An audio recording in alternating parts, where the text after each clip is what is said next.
Welcome back to another episode of the Adventure Athletes podcast. In this week's episode, I sit down with Simon Ford. Now, before the podcast, I had been recommended Simon from someone else that had been recommended to me, but decided they didn't want to come on. So I am going to still try and convince them to come on. But Simon was absolutely incredible. I did no research because I want to keep this podcast as genuine as possible and just have a conversation. So that's what I did. I just sat down with Simon and I didn't really know anything about him before he started. And I'm glad because he is very much like me in the sense that he doesn't like the preparation either. He likes just having genuine conversations and connections with other people. So it is a fascinating podcast. I learned so much from him. And he's done some incredible things. So being able to discover that in a genuine way was phenomenal. Now, you'll learn more about Simon in the podcast. But before we started, I just wanted to talk a little bit more about Adventure Athletes and what we've got coming up. So we have just started Adventure Athletes events. And I say we because it's not just me anymore. It's me and Courtney. Courtney is leading the event side. You've probably seen her posts on Instagram. She is getting heavily involved with the brand and doing a phenomenal job. She has been organising the events, organising the races, doing all the behind the scenes work while I'm still being the face of the brand and trying to get you guys out on these adventures with us. We've got so many adventures coming up this year, 8 in fact. We've got our trail half marathon, which has all been signed off. We've got our Trig Point 12-hour race. It's our first ultra. And it's going to be a cracking event. I'm going to be going out once I'm recovered and giving it a go myself, seeing how it is and what it's going to be like for you guys if you sign up later in this year. And then we've got our outdoor activity days, all of our hikes, which is going to be led by either myself or Courtney, and we're hoping to expand this in the future as well. The early bird pricing is going up in the end of the month, so you've got, a week or 2 weeks to sign up for early bird pricing before all of the prices go up in February.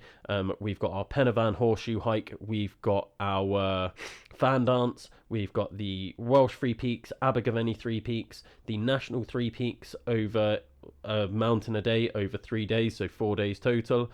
Or we've got the National Three Peaks in 24 hours, the full National Three Peaks Challenge. There are very, very limited spaces on all of these hikes. So if you want to get involved and you want to sign up for the cheaper price, now is the time to do it. If we do get enough interest, I will be looking at putting more on, but we are going to fill up these slots first. Once they are full, and there's no guarantee I can fit any more in because I've got a lot going on this year, just myself personally. So yeah, we'll see. Sign up if you want to get involved, but for now, enjoy the podcast. What was your call to adventure? Well, mine is perhaps not as positive, I suppose, as Frodo's would have been. My call to adventure was through loss, actually, through losing my fiancée Linda to cancer. We were both sort of fairly outdoorsy sorts of people. I'd always been very outdoorsy. I'm ex-military myself, so we would go. I'd drag her up mountains, and she'd quite happily come along, and she always seemed to be happy about it. But when she fell ill, that sort of dripped away quite a bit, and she was diagnosed with quite a serious case of cancer. She was stage 4, so the outlook wasn't great. So we worked our way through that. She was still climbing mountains with me up until a certain point, and then I lost her. And when I lost her, I kind of lost myself as well. My interest in life, my understanding of what's fair and what's not fair in life, sort of just disappeared really. So I sort of sank into booze, started drinking. It was the only sort of thing I could think to sort of numb the pain. This is an age-old story, with people with loss. Booze seems to be the first thing. And then following the booze, attempts to take your own life as well, that comes along, because you realise there's no way out of it. There's no way of sort of overcoming that sense of loss, It just gets worse. You hope people tell you things will get better. You'll never forget, but it'll get easier, and it just wasn't. And I just thought, right. So I just remember one morning I woke up on my living room floor. Frodo woke up and found a ring. I woke up and found myself in a ring of broken bottles and blood coming out of my face and that sort of stuff, where I'd fallen off a chair because I drank too much the night before. And I just thought, right, this has got to stop. I need to do something. And it was almost a moment of clarity, I suppose you could say. And I'd sort of gone upstairs, and we had an office upstairs, Linda and I, because we ran a business together there. And quite a few, I suppose a year prior to that, she'd found this Western Mail piece about this sea kayaker who'd gone around Wales, from sort of Liverpool all the way around Wales, on this sort of expedition. And she knew I wanted to do something like that, so she pinned it up there, and I read it and all that sort of stuff, and then forgot about it. But on this particular morning, when I wake up and go upstairs, I can see this Western Mail article. It'd been there so long, it curled round on itself, so I couldn't see it anymore. It was just a pin in it, on the board. And I sort of opened it out, and I read it again, and I thought, right. And they had Taran, his name is Taran Tyler. They had his contact details on the bottom. And I thought, right, I'm going to get in touch with him. I've never been in a sea kayak in my life up to that point. I'm going to get in touch with him. I'm going to go around Wales, and I'm going to raise some money for the cancer charity that was looking after Linda, which I did. And he turned out to be such a lovely guy. This was, God, when was this? This is over a decade ago now, and we're still great friends, So he sort of took me out. Tried to capsize me a few times. Tried to scare me off it, because he said to me, so you want to go around Wales? I said, yeah, I want to go around Wales. I'm going to do the whole trip myself, plan an expedition, all that, sleep on the beaches, whatever I can get in, that sort of stuff. When do you want to do it? And I said, month after next. And he sort of looked at me and said, there's no way you're going to be ready for a month after next. I said, well, I kind of have to be. I haven't got a lot of choice, really. Because of the way that I was at the time, I thought, it's now or never, and this is it. And he helped me a great deal. Him and his boss at the time, a guy called Mike Mabry, who runs a kayaking company up in West Wales. They gave me as much information, as much help as they possibly could in the short term. Still tried to talk me out of doing it, but ultimately, I went off. A friend of mine took me up to North Wales. Jerry gave me a hug on a beach up there, said goodbye, threw a few sort of tears in the eyes, and off he went, driving back down to South Wales again. And there I was, on the beach on my own, waiting for the tide to turn so I could set off on this sort of 800-mile odyssey back to Cardiff. And that's kind of where it started. I had about 7 or 8 friends on Facebook at the time when I first started it. We weren't big into that sort of thing, Linda and I. We had a presence, but we didn't use it. And I found that when I'd look at Facebook after a day or so, after putting something up, that there were more and more people sort of following, and more people sort of commenting on the posts and that sort of stuff. And as I'd pull up on a beach covered in salt and, pock-marked and sunburnt and, hair covered in salt and all that sort of stuff, people had asked me, where have you come? Because clearly I hadn't been out for the day on a day out. I looked a mess, sort of thing. And I tell them, and suddenly they started giving me money, handing over sort of donations. And I thought, wow. And I'd set up a page for collecting donations, but I didn't expect to get very much. And this just continued day after day after day after day, and it just became this thing that I thought, right, well, this is bigger than I expected it to be. And to be honest with you, and I was very honest with my family after I finished it, I didn't expect to come home. I really didn't. I didn't think, well, I knew I wasn't ready. I didn't have the skill set or even the mindset to complete it. But that particular challenge changed everything for me, changed my life. I went through some of the most dangerous water you've ever seen in your life, and the Welsh coast is full of those sorts of things, Bardsey Sound and overfalls and huge waves and excuse me, deep seas, that kind of thing. And I was overcoming these things all the time. I was fighting against them and sort of winning a daily battle, if you like. And and that gave me a bit more strength there. It suddenly it wasn't just a jolly in a boat and I can give it whenever I want to. I've got to get to the finish line. And before I sort of got to the finish line, suddenly there are hundreds and hundreds of people following on Facebook. There were reporters turning up at my next camp from the Western Mail and the BBC and trying to interview me for this and that and the other.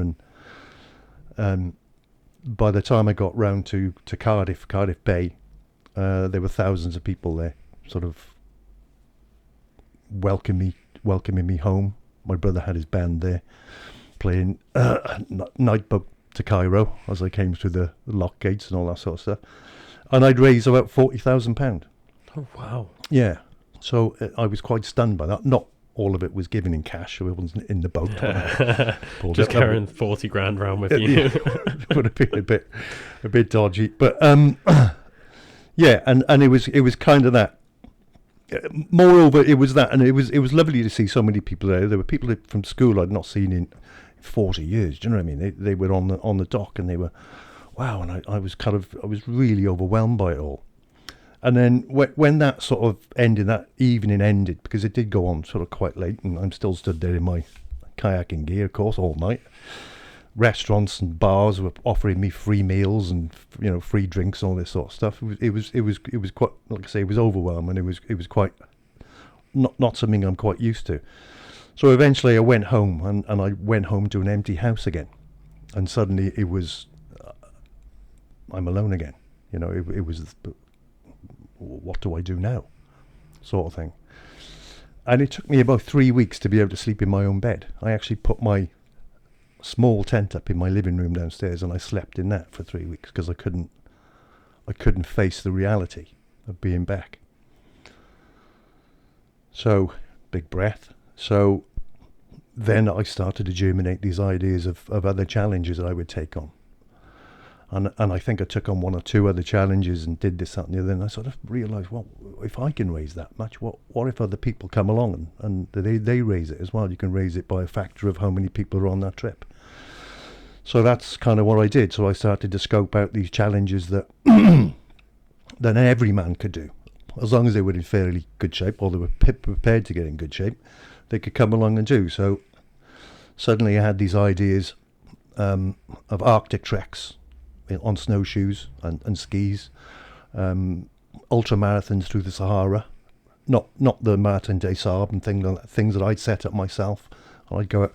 So this is what I did. I went out and planned these routes with the Arctic. I met a great guy, ex-Royal Air Force guy up there who was Arctic survival specialist, Matt, and he helped me a massive amount, and I'm still with him now as well. He still helps when I go up there every year, sort of thing. So I'll be here for the last 10 years or so, bar the hiccups with COVID and one or two others. We're always out there.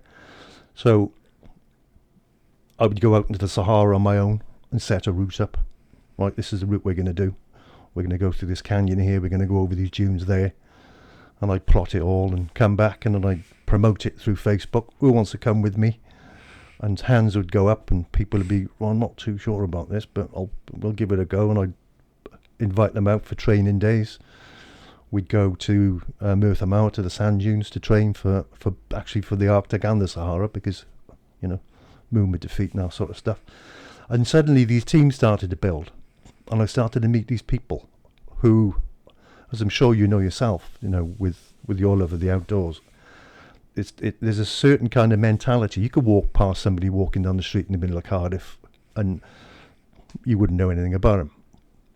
If you walk past somebody on a hill, there's always a, hello, all right? There's this sort of mutual sort of thing going on, and that's kind of what I was seeing. But moreover, I was seeing that there was this hunger to help as well, because they knew the story, they knew why I was doing it. The more I spoke to people about it, the more I realised they had a story as well. They'd lost somebody. They were supporting somebody that was going through something. So suddenly it became sort of cathartic, or a battle for them as well, to something to go for. And by we did, when I say we, I've had help in the past with from various sort of corners. We'd put them through their paces, and we'd get them ready for 100-kilometre snowshoe hike through the Arctic at minus 30 degrees. Do you know what I mean? Which is quite common for us. Whiteouts, blizzards.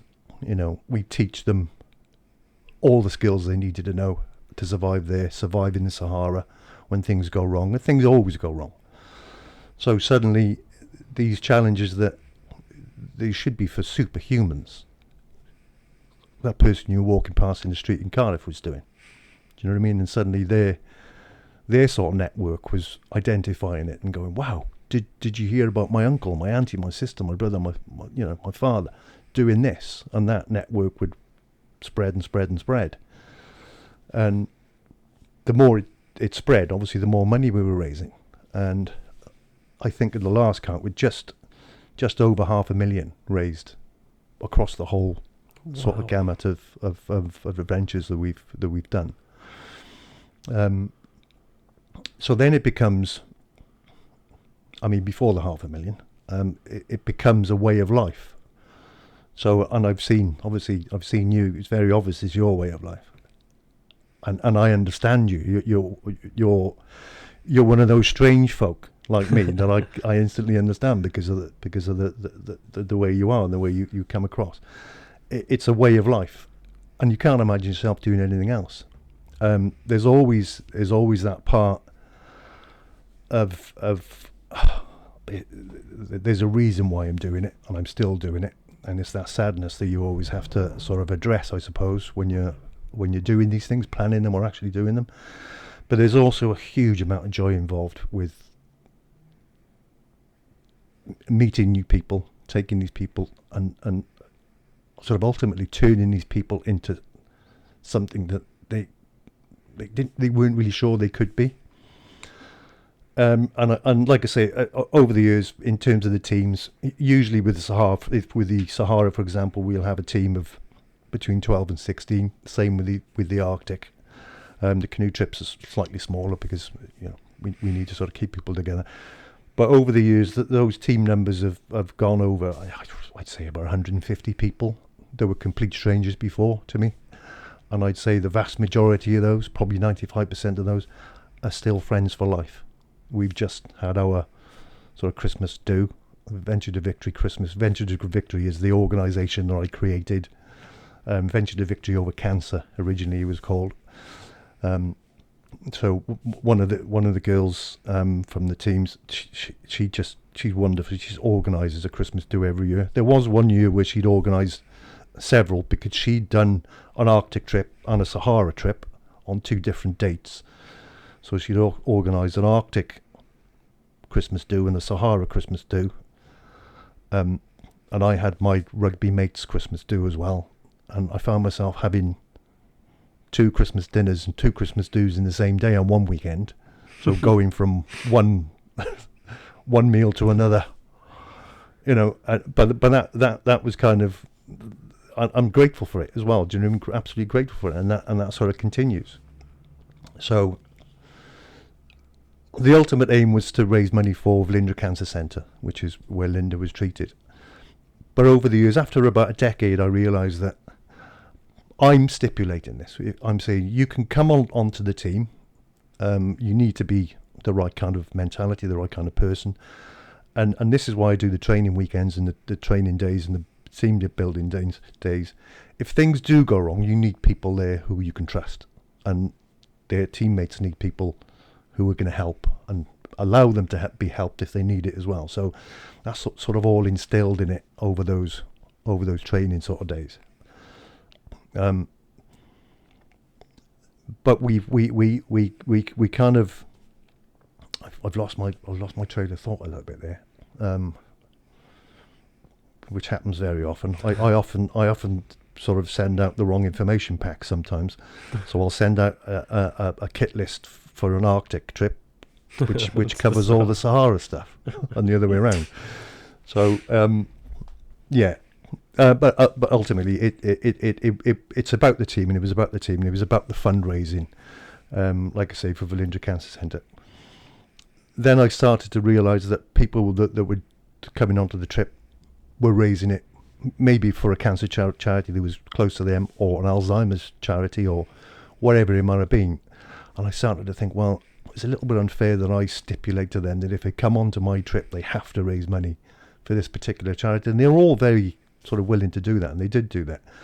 But ultimately, I thought after 10 years, I'm going to open it up and say, as long as you're raising money for a charity of your choice, then you can come along and try and kill yourself on one of my challenges, if you like. Yeah. And that kind of is where I am now. So yeah, so that's where the idea came from. In fact, I don't think it was an idea that came to me. I think it was thrust upon me. It was that or nothing. It was live or die. It was literally that. Get on with life and do something positive, or wake up on your living room floor covered in blood and wine, every morning, or however often it was going to be. So that's where the idea came from. Yeah, it sounds honestly like absolutely fascinating. Like, I love the journey and how it seems a bit dark, but I really do sort of see within myself what you were saying about when you did that first challenge, and you was like, honestly, I didn't think I was going to come back. No. And there was like the intention to do something good, but ultimately being okay with it not going well. Yeah. I call it sort of like, you've got like your suicidal ideations, you've got passive and active. Like the active is you're trying to kill yourself, and the passive is like, well, I don't mind if it happens. I will put myself in situations that most people won't. Yeah. And I'm not actively trying for it, but it's okay if it happens, sort of thing. Yeah. And I've seen both sides of that myself. So to have that sort of experience, and then throughout that experience find that mental toughness that wasn't there before, that sort of desire to do better, I find that just incredible, like that whole journey. Well, for me, rather than it being a mental toughness that I had to find, it was a sense of responsibility. The minute I stopped doing solo challenges, I haven't entirely. I'm going to try and do one this year again. But the minute I started sort of inviting other people on it, it became a responsibility. So my own difficulties, my own thoughts about, we've got 2 days ahead in the Arctic, we know it's going to be blowing a gale, we know it's going to be minus 30. If I was alone, I'd be thinking, I'm going to be in trouble here. But with that team there, I'm thinking, how do I get these people through? You really don't feel the pain of it anymore. You don't feel the fatigue of it anymore. You just get on with it. So for me, that team sort of thing, I suppose, is a little bit of a cop out in a way. It's not something I've by design or anything. It just seems to happen that way because you're focusing on everybody else. Yeah. So your own thing, it doesn't come into it. Believe me, when I'm on a solo challenge, I'm thinking, oh God, not this again. You know what I mean? As I'm approaching some rapids in a river or something, oh God, I could just get out and walk around it. Oh no, you're not going to do that. No, absolutely not. Before you know it, the nose of your boat is in the white water. So it's kind of that sort of situation. So yeah, so it is. I think the key thing for me is a responsibility to people who have literally put their hand up to put themselves in peril to do something that's important to them, not just important to their sort of system of, I want to be an adventurer, but for the people that they're caring about. And you only really get that when you have these sort of experiences with the team building days, whether we could be in a mountain hut in the middle of the Arctic and you're chatting away, or you're chatting on the trail as well. When you get a chance to chat, you find out so much about these people, and because they kind of know enough about me, I suppose, that I don't have to keep going over and over it. I tend to almost interview them, if you like, as we're going along, and find out so much more about them.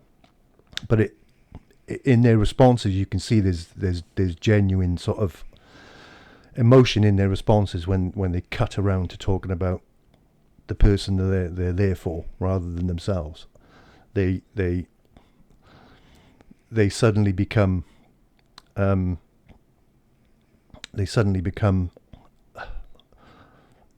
I'd say robust is the word, but they sort of, for me, it's something I understand when I see that. Yeah. I can't imagine a lot of people would see that. Oh, they're having a few tears because we had 3 hours sleep last night and it's freezing cold and it's hard, and they're pulling a pulk, carrying a rucksack, and we haven't eaten for a bit, and but it's not. It's because they're thinking about that person. And one of the interesting things as well, particularly with the sort of tough challenges that we undertake, is that it gives them, and quite a lot of the people that I have on the trips have been in dire straits. They've lost somebody very close to them, or they're going through it, or they're even going through it themselves. But during and after the trip, after the expedition, adventure, whatever it is, they always seem to say the same thing. I feel as though there's nothing in life I can't take on now. There's nothing that, any bit of bad news, I think I can cope with it. Or yeah. I've got the tools to cope with it, at least. So that's always nice to hear, because it's kind of reflective of the way I feel about it as well. Yeah. It seems like you're having a really positive impact on the community around you. Like, it's a two-way thing. Yeah. It really is a two-way thing. And I get a lot. Darren is a prime example. Oh, mate, brilliant. I'm just a conduit for you to come and do, what I do. We're the same. It's not, there's no lording it over anybody. We do have the odd sort of shouting and screaming bit going on when things get really, really tough, but it's generally not to bring individuals down. It's just to get muster going and get a bit of energy in people, that sort of thing. But that's very rare. That's a very rare thing. Being ex-military myself is something I'm kind of used to, but I don't think it's necessary. I really don't think it's necessary 99% of the time. There's no need for it. Yeah. Because people just do, they can see what's going on around them. They're not daft. They're grown-ups. Most of them are. Yeah. We've had a couple of younger guys come with us, and which is always nice.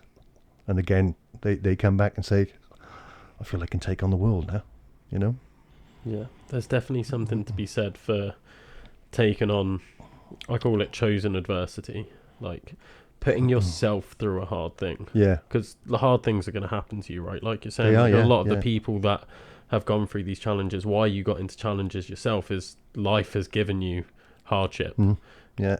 And I feel like putting yourself through that chosen adversity first gives you better tools to cope with whatever life then decides to throw at you. Absolutely. Yeah. Absolutely. 100%. And they'll say it time and again. They'll say it when we meet at Christmas. They'll say when we meet for a hike on a weekend. Had a problem, not a problem. Other things, had a bit of a problem, not a problem.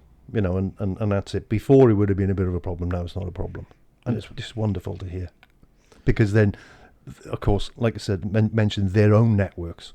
It's feeding into their own networks. They're inspiring so many people. People that might not be able to undertake these sorts of things, but then inspiring them to go out and do their own challenge. Something that's challenging for them as an individual. Shaking a tin even, do you know what I mean? They're inspiring people to go out and do amazing things. And I'm quite proud of that. I do think that I've had something of an impact, but like I said to you earlier, the impact is very much both ways. Yeah. Because without those people, I just wouldn't be doing it. You know what I mean? There's no way I'd be doing solo after solo after solo. God, you need so much energy for that sort of thing. Yeah. But they bring all that energy when they come along to these things. Yeah. You see it quite a lot where there's always that, like in your circumstance, you're the catalyst for that that sort of inspiration for the people around you. Like, I think a lot of people are capable of it, but it's knowing where to start and what to do, and coming up with the challenges themselves are quite... That's like the hard part. When I talk to people that do solo challenges, they're like, the challenges, like we were saying downstairs, the admin. Yeah. Going and plotting the routes and making spreadsheets and tracking everything. Like, that's so difficult. Oh, that's and relentless. We're like, let's just go get out in the mountains. That's the easy bit, is getting out in the mountains or in the Sahara, in the Arctic, and for a solo challenge, trust me, there's very little admin that goes on. Really? For very little, because I think I don't need to sort this out and sort that and sort the other. I'm just going to go and do it. Obviously, with a team challenge, the responsibility is there for me to get everything right. So, they are a little bit different, but like I said, the when it comes to like expeditions and stuff, I can imagine it's less because, like you're saying, you don't have to look after everyone. I just, like, my experience is I did 6 ultra marathons over 6 days last year. So I had, I basically had like a crew, and I would have different people come in and running with me every day. And for me, like, the logistics of that, of being like, right, where am I going to be? When am I going to be there? Who's going to be with me for these sections? And like, just sorting that out was just... But luckily, I had my friend Joe sort it out for me. Well, this is it, see? This is it. Suddenly, amongst all of those teammates that I've had in the past, there are people that are exceptionally good at organising these things. And there are one or two of them, I won't mention any names, there are one or two of them who will badger me to get my admin sorted out. Where's this? Where's that? Where's the other? You know, they're not paid members of the organisation that I run at all. They just, where is it? You promised it was going to be there. So they give me deadlines. And God, if I don't stick to them, they're going to let me know about it, for sure. So it's nice. It is nice. But like I say, the solo stuff, it's just a case of, right, it's time to go. Let's get it done. I love that attitude. So other than that, the kayaking one then, what other solo adventures have you undertaken? Well, some of the solo stuff has been the prep stuff. So going into the Sahara, not actually thinking I'm going on a solo challenge, but only realising when I came back, that's exactly what I've just done. Just because I'm plotting a route for everybody else, I'm still doing it. So that kind of thing. There are one or two challenges, solo challenges, that are sort of in the back of my mind, but there's one big one that I'd really like to get done this year. And I've done the prep for it, believe it or not, most of the admin, which is why I'm saying, well, I'm ready to go. And the only reason I'll be ready is if the weather's ready. And that's to kayak across the Baltic Sea from Estonia to Sweden, to Stockholm in Sweden. It's a 7-day trip, from what I understand. Excuse me. And it's the Baltic Sea, so it's going to be tough. But it's one of those ones where you have to have a good deal of good weather forecast for you. Otherwise, you can get into some serious trouble, because it's just across open sea. There are lots of little islands, particularly off the west coast of Estonia, tiny little islets and stuff where you can sort of pull in and that kind of thing. But by and large, you have to get... You can't hang around. You have to get it done in 7 days. Otherwise, you're going to run out of food. You're going to run out of water because you're at sea. All these sorts of things are in your mind. So it's quite a committed sort of challenge to do on your own. But I'm determined to get it done this year. I've been promising myself for so long. It almost happened just before COVID. But COVID knocked that out. So, that's one I'd really like to do. Where do you sleep on a 7-day kayaking trip? On one of the islets.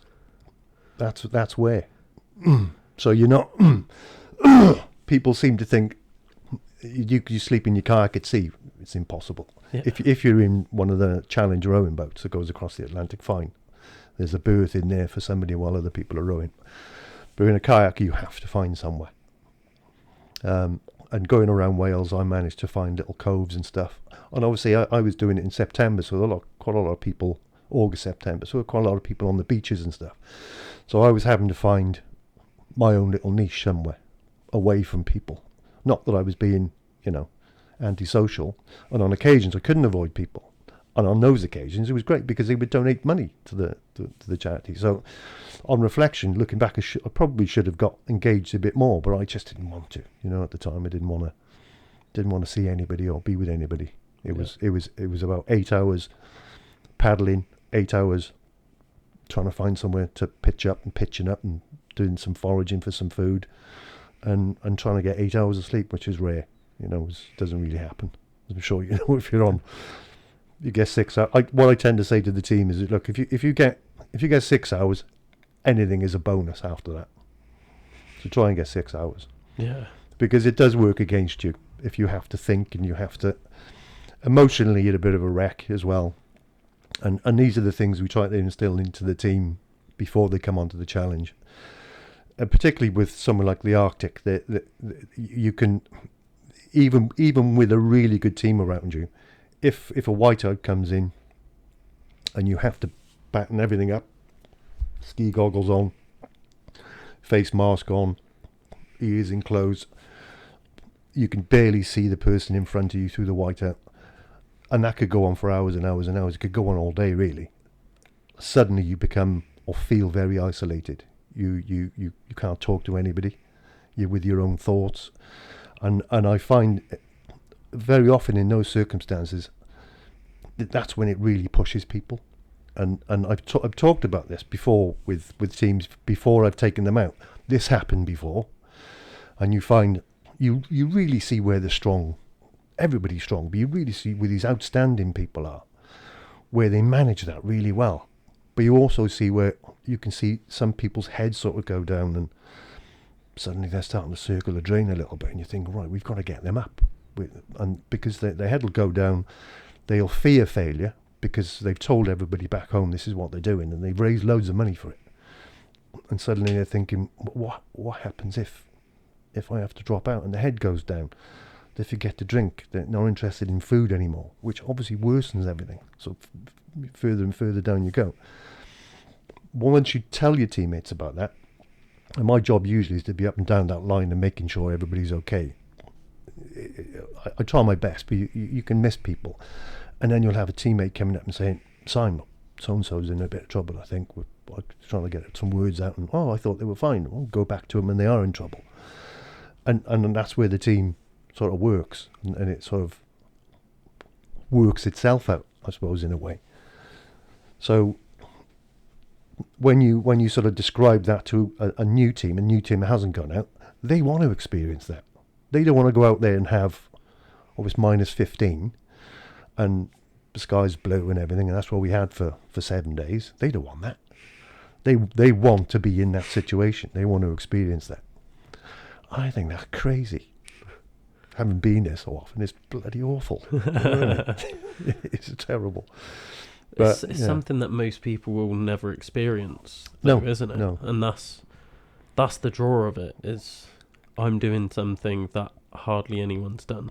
I'm experiencing, and it's stuff that used to be just like daily life for humans, right? Like you would be in that danger, you'd be in that Absolutely. situation, but we're so safe now that even just like a hike up Pen y Fan for most people is out of the ordinary. And Absolutely, they're like, oh my God. Absolutely. So when you're talking about these Arctic trips and you're in whiteout and you're like, I don't know if I can make it through this. Like, how many people really have experienced that are alive these days? Well, this is it, and it's interesting you said it, because I sort of class myself as a bit of a sort of an amateur anthropologist. So my interest is in sort of prehistoric hunter-gathering societies and that kind of thing. So I do a lot of research into that. Like I said to you, I don't read many adventure books at all, if any, but I read a lot about that sort of thing, because it always fascinates me how our ancestors, who, the last ice age, 11,500 years ago, whenever it was, they were surviving with tools they'd made to make something they could survive in, to find food that would sustain them. Yeah, here we are, like you say, we're all boxed in, we're all nice and comfy. We do push ourselves when we do these challenges, but I find it really difficult to put myself into the shoes of a hunter-gatherer and how they go about, not 7 days of it or 14 days of it or whatever the challenge is, but every day of their lives. I know it's quite. I know I'm going off topic a bit there, but it's always something that's in my mind, thinking, how would they cope with this? What would they do with this? How would they get themselves out of this hole, and the people with them as well? How would they do that? Yeah. So I do quite a lot of research on that, and I'm not coming up with many answers at the moment. The archaeological record isn't great for this sort of stuff, but it'd be great to be inside the mind of a prehistoric hunter-gatherer. Yeah, Just I find it just fascinating because obviously, like these days, everyone knows. Like you talk about surviving on an island, like what would you bring? And everyone's like, "Oh, I'd take a knife," because like how my tent. Yeah, but it's like you think back to that time, and it's like, well, they didn't have knives. No, they had to to make one. Make it, but then how do they know how to make it? Like the first person to ever make a knife, or some form of tool like that. And I always think of things like igloos, and it's like when you look at the sort of science behind it, it's like the way that it will capture the heat and like you'll stay warm and insulated, and it's just like they didn't have the science back then. That's not what they were thinking, but they still knew how to do it and how to do it effectively. It blows my mind. Yeah, well, this is where I am with it. There's quite a lot of prehistoric sites in the UK. A place called Sahara, for example, where it's a huge community there, because people always think hunter-gatherers are small bands, but in Sahara, it was a whole town of hunter-gatherers. So they're trying to work out why that is, and this is long before farming came in, sort of thing. So they're trying to work out why that is, and they're still excavating it and finding bits of it. But I keep my eye on it, because I think that's the kind of thing that I want to find out about. How did they know? It's in the fens somewhere. So they've got walk boards put in, so they don't have to walk through the sludge and the mush and all the rest of it all the time. Yeah. They've got these sophisticated buildings with joints in the buildings. They've got not dovetail joints, but something similar. Mortise and tenon sort of joints they've cut in. These are prehistoric people. These aren't, like I say, these are not farmers. It's not 4,000 years ago. It's they're not modern day carpenters. No, not at all. No, and they're using the tools that they made and the resources they find. So I do get a bit carried away about that, but it is fascinating. So I can see why. And like obviously now we've got like books of information, and you've got your phone, and you've got the internet, you've got courses for everything, so you can always go and learn something. It's quite rare that someone comes up with something new these days. It's just like an iteration of something else. Absolutely. Whereas back then it's all innovation, like every day every day to get to this point. I've got a couple of farmer friends, and I always take the mick sometimes out of them, and so human existence started going downhill when farming started. That, don't you? I got off, but it's a wonderful story, and I teach some foraging courses as well. So on the hunter-gatherer side of things, more of the gathering sort of side of things, so mushrooms and fruits and nuts and that kind of things, and plants that can be eaten. And are these all I sort of incorporate into the challenges as well. We do I teach people a bit of natural navigation. We talk about the resources we come across, whether they're in the Arctic, which are, there's not many of them up there, of course, but in the Sahara, how to find north, south, east and west, and how to understand what this plant does and that plant does and all these sorts of things. So that comes into it as well. It's not just a physical and mental experience. It's also hopefully it's putting them into the mind of a hunter-gatherer in some way, because it's still in there for us. It is there somewhere, so I'm told. Psychologists talk about this. So it's just reawakening that a little bit, and I think that for quite a lot of people that come on those particular challenges, they realise that, and they go, oh, right there. Something as simple as making fire, which of course it's not new anymore. You can see YouTube bits and pieces about it, but then how do you make a fire in this environment, in these conditions, when you absolutely need it now? When you don't have kindling and a lighter and everything's dry and the sun's out. It's wonderful. How do you do it then? How do you navigate when it's not a whiteout? Or when it is a whiteout, rather. Because when it's not, it's fairly straightforward. When it is, You know, unless you've got your old-fashioned compass. A lot of people don't have. If your kit goes down, you know, electronic kit goes down, that kind of thing. So I do sound as though I'm putting people in a bit of danger here, but there is an element of peril in there, but it's managed, and it's we still do our daily checks and balances and our risk assessments and all that sort of stuff. So we wouldn't usually head out into a whiteout minus 30 degrees first thing in the morning, but if we knew it was coming for the last hour of the day and we had to get to the next hut, then yeah, we'll probably have a crack at that. Yeah. It's sort of, it's definitely a privilege that we get to make those decisions though, right? Like, Yeah. we don't have to put ourselves in these situations. We don't have to go out in whiteout conditions. No, absolutely. It's a privilege that we get the choice to do it, but I still think it's one that's taken for granted. Like we're saying, life is so safe, and most people won't ever experience that peril. You need to be in those situations to really understand what it was like. Yeah. And I think everyone should be put through it, but then you are taking on a level of risk. Like, it's never completely safe, no matter what you're doing. Yeah. But yeah, there's definitely a higher risk in these Oh situations. no, absolutely. I mean, walking down the streets in the city centre is a risk. Do you know what I mean? These days, you know, but it's one of those things. I know that's kind of an old sort of thing to say, but it kind of is. And in some way, I suppose the adventures themselves are probably safer than most things that you do in life, because we manage that risk as well as we do.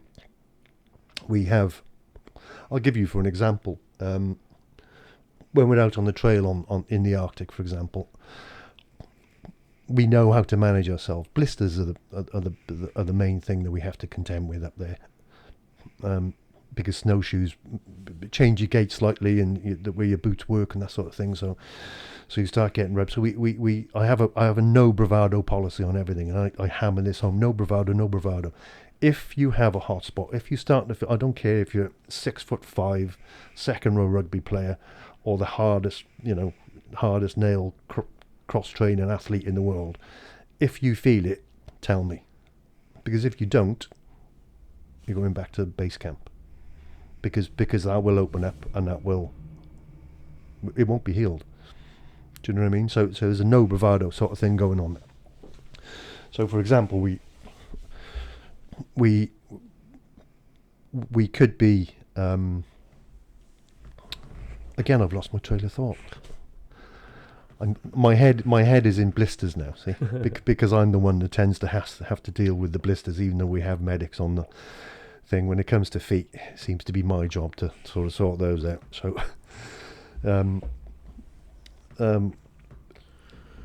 yeah, so if we have, you know, the strongest, toughest sort of people out there, they still have to abide by that no bravado rule, and tell us if something is going on, because we can fix it. And the minute we fix it, they realise it can be fixed. And people do panic about these sorts of things, and they'll panic about the weather, and they'll panic about, have I got the right clothing on? Are my boots going to rub? What happens if I slip? What if I trip over? What if I lose something? What if I can't do this? What? Just manage the things that you can manage. If you manage those things, by and large, everything else looks after itself, you know, or we've got something there that can sort it out for you. Yeah. And again, that's a little life hack, I suppose, that they take back with them. They learn to focus on the things that they can manage back in life. Interestingly, when it comes to going back home after one of these challenges, nobody wants to go back home. Nobody wants their mobile phone signal back. Nobody wants to be able to turn on electric light or hot running water. They don't. I get messages from people all the time once we got back saying, I want to be back out there. Or even on the last day, I don't want to go home. Because when they come home, they know they've got work, mortgage, you know, looking after this, looking after that, sorting this and sorting that out. Yeah. Up there, it's just simple. It's funny though, really in the simple. middle of it, I can guarantee they're like, oh, I can't wait to get home and have a Oh hot God, shower. yeah. Oh God, yeah. And then they get home, they're like, oh, it's not as good as I thought it was going to be. Take me back. Well, this is it. Yeah, when we get back to base camp, or if it's a finish line somewhere else, they play with the light switch for ages. Look at this. Lights going on and off because there's none of that. It's all candles and there's no running water. We have to dig ice holes and get the water from the lakes and from the rivers. And, you're digging through ice sort of this thick half the time. They've got to chop their own wood, to get the fires going and cook the food and, do all that sort of stuff. No mobile phone. Great. First couple of days you can see people, the withdrawal symptoms start to hit. After that, they're not interested in it. And when we get close to the finish line and you start hearing ping, ping in people's pockets, you can see them, there's a, this is almost over. So it does happen. And like I say, life, it's really, really difficult, but it's really simple. You put one foot in front of the other, you look after your teammates, they look after you, that's it, job done. Yeah. It's really straightforward. I'd say it's probably easier than normal life, this comfortable life that we've got. I'd say. Yeah. We just tend to complicate everything.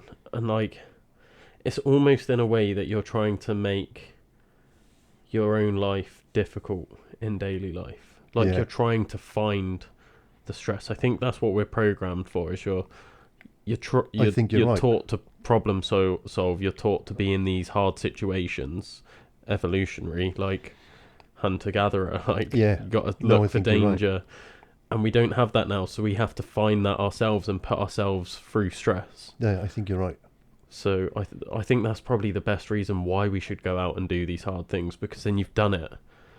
And it's not something you just do once either, right? You don't just do it once and then be like, oh, I'm cured, I'm go home and then I'm not stressed anymore. You need a dose. You need a dose, quite a regular dose as well sometimes. But also throughout the whole thing, there's that seam of it's a problem, but it's not one I can't overcome. Yeah. Because if I can do that, I can do this, and that's kind of how it helps in that sense, I suppose.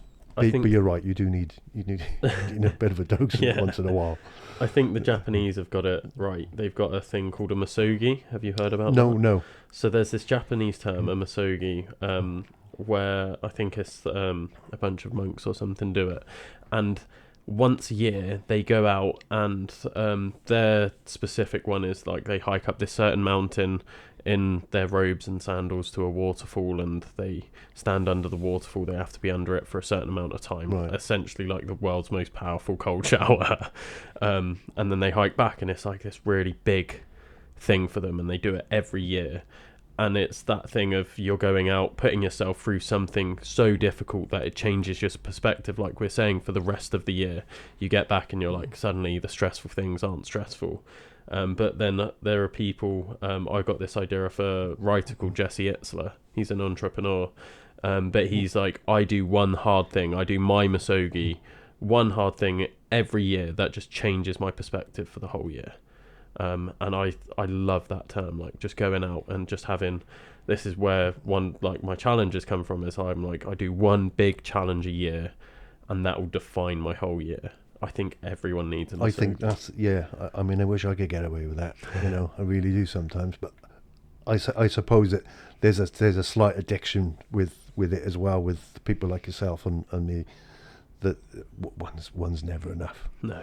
Or if that one's enough, then I want a different sort. I want to try that. Yeah, one. that's then my problem. Like you're saying, is I'm right, I've got my misogi, and then I'm oh, but I want to do this side quest. Yeah. And then my side quest, and I've done the cold and hard. I want to do the hot and sweaty now. Yeah, and it's just you then justify the side quests, right? Because it's say I'm running a 200-mile race this year. 50k is nothing. That's just a training run. I can get that's nothing. It's done in a day. Yeah. And then you're just justifying that all year. Yeah. Being it's just it's a true. training. It's so true. It is. It's going out for a 6-mile run, and so you're doing a 10k basically, and then thinking, well, I have to do it because I'm training for a half marathon. And you're right. Who wants to go for a 6-mile run every day? Yeah. But you do it. because and suddenly that half marathon, well, it becomes easy then, doesn't it, at the end of the day? But I know what you mean. It's one of the things that we used to do, and we kind of try to do them as often as we can, is to go through the ice up in the Arctic. So to that Misogi, was it called? Yeah, Misogi. I mean that's not pleasurable at all, and because it's my gig, usually I'm the first in. Yeah. And I sort of jump in through the ice, and it's freezing cold, and it's literally like being stabbed by 1,000 knives. There's nothing pleasurable about it at all. For people who sit in the ice baths and ice buckets on rehab and stuff, fine and dandy. Have a go with this.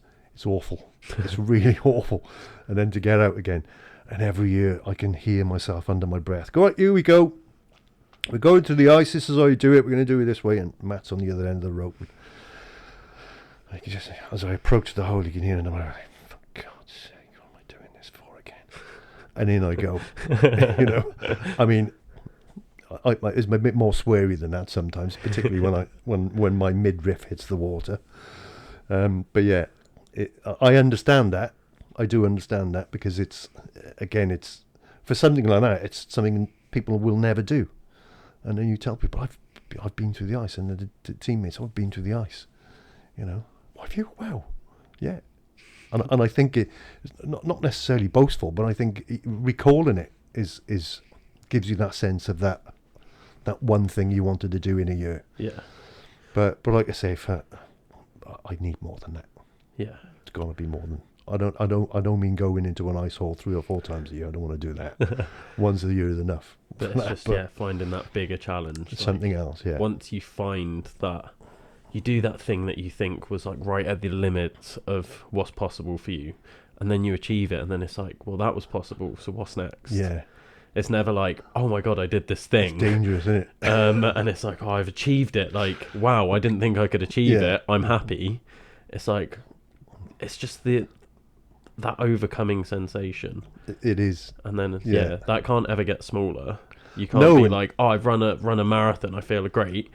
Now next year I'm going to do a half. Yeah, well, exactly. Yeah, you don't do that big thing. Like, you don't do that big thing and then put your feet up, because once you've done that big thing, you think, well, I've worked really hard to get to do that big thing.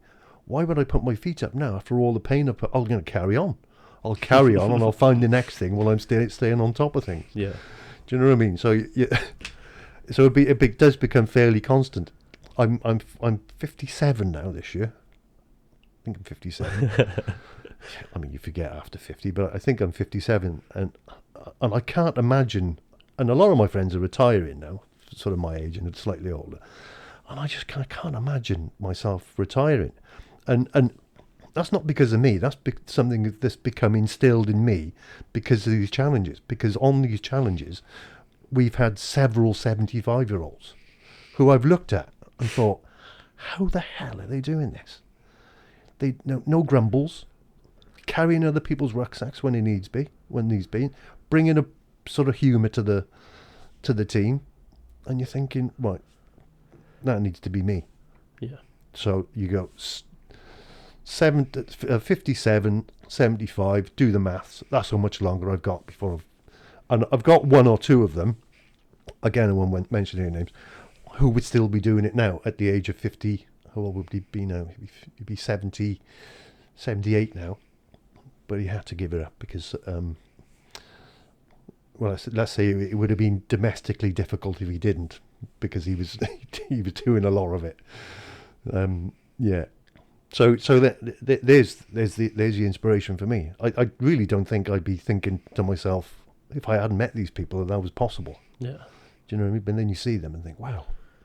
You see it a lot in ultra running as well, where it's just like these older guys that are just like so unassuming. You just look at them and you're just like, especially like now, like before, I think ultra running was sort of like something you did when you was older, but now it's getting more popular with social media and everything, and it's like you're getting people in like their 20s doing it and things like that. You turn up to a start line and you've got all these like 20 to 50-year-olds, and then you see like an 80-year-old and you're like, oh, are they going to be okay here? And then they're just blitzing past everyone, and it's like, okay, they're hard as nails. Like, fair play to them. Yeah, I had because I used to do quite a bit of windsurfing. I remember one day I was down up at Porthcawl. It was quite a windy day, and I was getting ready to go on the water. And there was this grey-haired man there. I had my full wetsuit on, nice and warm, 6mm, nice and warm. And he's there in a pair of sort of shorts, sort of flapping round. He must have been in his 70s because his skin was sort of quite wrinkly and stuff. And I thought, oh, shall I stay behind and give him a hand? And then he started walking back up the beach again, left his windsurfer there and walked back up. I'll set off. And as I was sort of going out in the Bristol Channel, I was thinking, I wonder if he's going to be okay. He's got no wetsuit on. And suddenly he just came blasting past me. this flash of grey hair. I thought, how's he got here? So yeah, the world's full of inspirational people. It's not all to do with age, of course, but for me, it gives me some longevity. So I know I can plan another challenge for 2 years' time, or a big one for 3 years' time. And I know I'm going to be in shape for it, barring the injuries we were talking about earlier, which do crop up more and more the older you get. But you kind of tend to learn how to sort of overcome those. And I think about one of my 75-year-old friends who when I asked him about a scar he had on himself, said, "Oh, that's when somebody threw a hand grenade at me in Aden and blew me up." He's been blown up, and he's here in the middle of the Arctic. Yeah. So yeah, it's a funny thing, but I can't see me stopping for, I don't think I should. Quite dangerous if I did. Yeah. I think certain people are just sort of, that's them, that's how they have to be. It's not even by choice, I don't think. I don't think it is. I think there's just something in you that's like, this is how I get my excitement, my joy. Like, this is for me, it's not that at all. For me, this is how I overcome my guilt. This is how I overcome my loss of not doing it. If I'm not doing something, I'm feeling guilty about it. I'm thinking, and I'm not happy. And I don't mind that it makes me happy to do it. I just mind that it makes me not feel guilty about myself for not doing it. Yeah. If that makes sense. It's quite a negative way to look at it. I mean, don't get me wrong. I really enjoy it when I'm doing these things, but it's usually the negative part that motivates me into doing the next one. Yeah. I suppose, and the underlying thing that you have to go and do something. Like I say, it's a way of life after doing this particular thing for well over a decade. And like I say, I've always been an adventure. Even as a kid, we were over the woods beyond the house building swings and sleeping out campfires and all this sort of stuff. And then joining the military, and I was a volunteer outdoor pursuit centre, outdoor instructor at Abercrave Outdoor Pursuit Centre. They didn't pay me; they just gave me food and shelter, and I was me. I was happy. This is great. Yeah. So it was always been about having a bit of that in there. But nothing to this sort of extreme, I don't think. Yeah. I think it helps if you've got a bit of background in it. But when I talk to teammates, some of them don't even run. They're in the middle of the Arctic or they don't run. Don't run. When I train, I hike and just put more weight in the rucksack, or do this, or I'll swim. And all these things. Yeah. So it's horses for courses, I suppose, but yeah. When it comes to, like you were saying earlier about when you're in these expeditions and you'll see that real strength when the things are difficult, and there are people that can just cope with it and others that struggle. What do you think the difference is with those people? What makes certain people cope with those situations better than others? I think there's so many things that impact on that.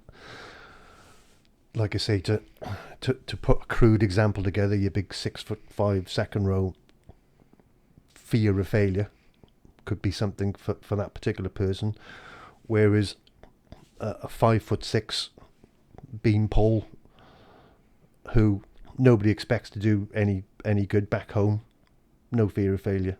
I'm giving it my best shot.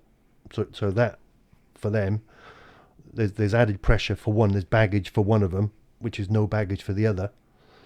Then I suppose it comes down to the individual's meticulousness in their mental preparation for it. We do try and help as much as we can.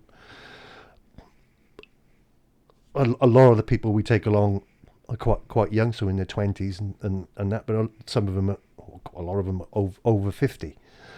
And with the over 50s, I find it's sometimes, because they've lived a life, you can't really instruct them on how to overcome these things. Yeah, I know about that. You know, not all of them do that sort of thing, but it can be part of it. So you've got to be a bit more persuasive on how you sort of coach them with that kind of thing, sort of suggest things to them, or even make them a champion for you on the team, looking after other people. Because the minute you take that worry away from them as an individual and say, right, can you look after, suddenly they're like me, I suppose. You've got that responsibility. It's a responsibility, and everything else. I mean, I've walked days long talking to one individual, you know, on several occasions, just about their life and the music they love, and tell me about that, and where did you go for this, and just to keep them putting one foot in front of the other, because they're struggling that badly. Not with blisters and necessarily the physicality, but the mental sort of part of it they're struggling with. There's a sense that once we set off from base camp, we're going further into danger, and every day is further into danger again. It's really sort of counterintuitive for human beings just to keep doing that, I suppose, in a way. So overcoming that is quite difficult for some people. Yeah. You know, I suppose the answer to your question is I don't really know. I mean, these sorts of things I think come to me on the sort of the training days and the team building days. You get to know people, and I suppose that there's an element of intuitiveness in me that says, oh, that person could probably do with a bit of this, or that person's actually doesn't need any sort of help at all, or that person might need a bit of a hand up with that, or a chat about this, or, you know, whatever it might be. So I don't really know. I suppose if I did, I'd probably write a book about it, you know, a self-help book or something, but I honestly don't know. And to be honest, I don't think I've sat down and thought about it enough, but I will. Yeah. I will now. No, I'd love just... I mean, questions like that is what brought the podcast about. It started off being like, what make these I've let you down there. No, not at all. Because I started it 3 years ago and I'm still asking the same questions, right? Yeah. And it started off being like, well, what makes the people that I'm interviewing, in a sense, like, special? What makes them different? And then I realised that they're all normal people. And then I'm trying to figure out, but they're still doing these incredible things. So what makes them, first off, want to, and secondly, able to? And I can't figure it out. I can't figure out why I do the things I do. Like, I'm getting there, and obviously I have more of an understanding than people looking in on my life. Yeah. But I'm still not there. I'm still like, why am I doing this? Like, I don't know. I've asked myself that question many times. But like I say, but for me, I think it's a little different again than I mean, I was going to say your average adventure type person, but what is your average adventure type person? The only people that I know who are adventurous and outgoing and put their bodies on the line for this sort of thing are the people that I've taken on these trips, and they're doing it for personal reasons by and large. They're doing it to help someone else. Yeah. Do you know what I mean? So maybe that's just enough motivation for some people to get over that. And I know for a fact that for some people it is, because they get across the finish line. You don't expect them to. And I'll ask, how did you manage that? I just kept thinking about so-and-so and thinking, I can't let her down. I can't let him down. Yeah. And that was enough. It's just proof that the mind is way more powerful than we give it credit for.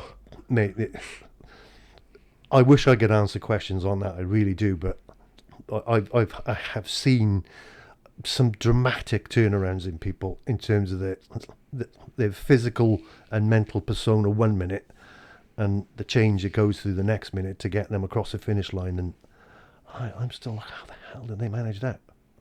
I want to pat him down for some kind of drugs or something. But of course, that doesn't happen. But there's something there. There's something I don't know. I always when the Hulk came out, the Incredible Hulk came out. You're too young to remember this.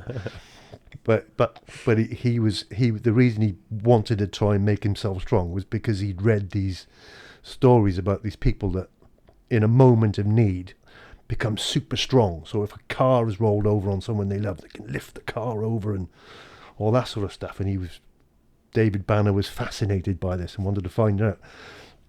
So I suppose there's an element of truth in that as well. There must be something in there, because you can go from 1 minute where you're defeated, and for some reason the next you ain't. Yeah. And God, I don't know. I don't know why that is. Again, I'm sorry. 3 years in, still no answers. Not at all. I love talking about it. But what's even better is experiencing it.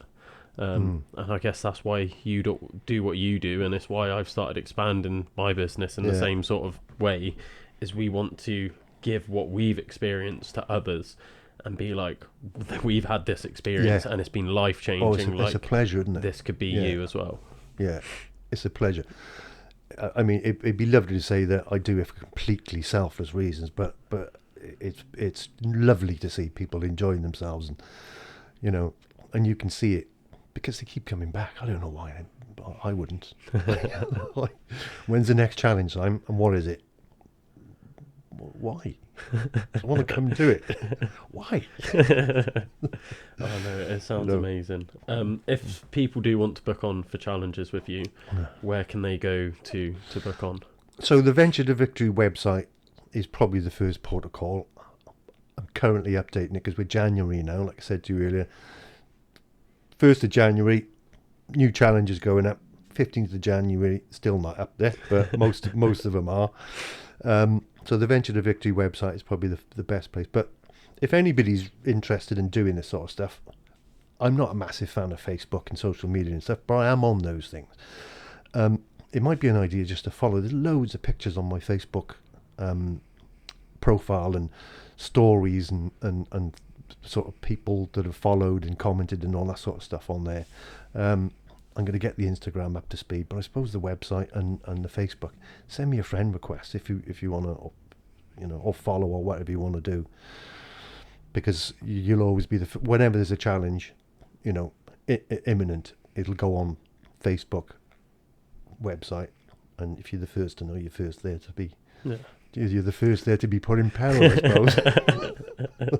Hey, we want to do these things, so. Yeah, give people the opportunity and they'll jump at it. So. Well, I appreciate you asking that question as well, because as you're probably aware, recruiting for these sorts of dopey adventures is not the easiest thing in the world to do. Trying to convince people that you gotta come across the right sort of people. You got to come across the right sort of people. I think, but like I said earlier, they're not Olympic standard athletes. No, they're people off the street. I'm that person off the street. Do you know what I mean? Yeah. It's just a bit of dedication and getting yourself in shape to do it. Yeah. You might think you're already in shape to do it, and by all means, come along to one of the sand dune training sessions, and we'll see. Really put them through their paces then. Yeah. Awesome. Well, thank you so much for coming on. No, thank you. It's been an amazing conversation. And yeah, I'm highly encouraging anyone to book on for these challenges. They sound incredible. Well, I'll get you signed up shortly, Will. Get you penciled in. Yeah, no, I will be on one, guaranteed. Yeah, and hopefully we'll keep in touch because, absolutely, I'm excited by everything you're doing. Fantastic. Awesome. Well, thank you very much indeed. Thanks again for listening to another episode of the Adventure Athletes podcast. If you like the podcast and you want to see us getting bigger and better guests on, which is obviously quite hard at this point, we've had some phenomenal guests on the podcast. But if you want to see us grow, help us spread the way of the adventure athlete, then please like, share, comment, do everything that everyone encourages you to do on their socials, because it really does help more than you can imagine. I'm hoping to get to the point where I can actually monetize this podcast. I know that sounds selfish. We do give out this information for free, and there is a lot of time and work that goes into this podcast. So I would like to monetize it, but only so I can help expand it, make it better, get better cameras, get a third angle on the go would be amazing. I've always wanted to get the wide shot, but I just can't afford to go out of pocket with more camera equipment. We're expanding into YouTube. That's been slower than usual, but I really do want to hire someone to be able to help out with the podcast and everything. And again, I don't want to earn the money for it. I want to earn the money to pay someone to help me do it so we can make it bigger and better than ever. If I could do that, that would be a massive help to me. And the only way we can make that happen is views and subscribers and monetizing it on both YouTube and Spotify. But there are thresholds we have to hit, and we're close, but we're not quite there. And it will start off slow and build, but I truly believe in the podcast and what we're doing, and I hope you guys do as well. We're getting a fair amount of listeners, so it's clear that we're doing something right. But that being said, if there is anything that you guys want, because this ultimately is about giving information and content to you guys, if there's anything you want, whether that's guest recommendations, whether that's you want to see a change to the podcast, you want to see me do something with it, if you want to see certain things on YouTube and our YouTube videos, then please let me know, and I will do my best to make it happen. This is a podcast for the people, and I want to make the people happy. So whatever it is you guys want, whatever ideas you guys have, feel free to drop me a message personally. I will 100% get back to you, and we will see about making it happen. Until next time, guys.